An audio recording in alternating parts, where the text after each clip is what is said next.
Facebook's Nearby feature on its iOS and Android app allows users to search for and find nearby businesses, such as restaurants, coffee shops, or retail outlets.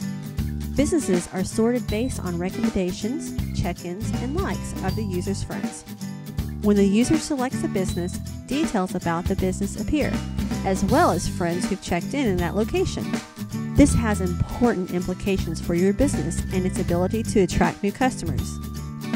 The feature has the potential to mimic word-of-mouth advertising by allowing businesses to leverage the opinions of the individual's friends and family to capture new business. To take advantage of this, encourage customers to like, recommend, rate, and check in at your establishment. Here are some tips. If you have paper comment forms, include a note to rate the business on Facebook.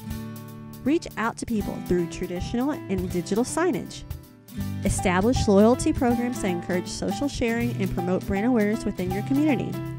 Check that your business information is up to date. Check your business category. Having the appropriate categorization ensures that your business appears when people are searching for a specific type of business. Imagine the increase in sales and brand awareness that can be accomplished through the activity of family and friends on Facebook.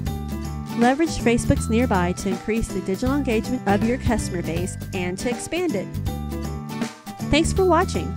Be sure to check back for more trends, tips, and announcements in social networking.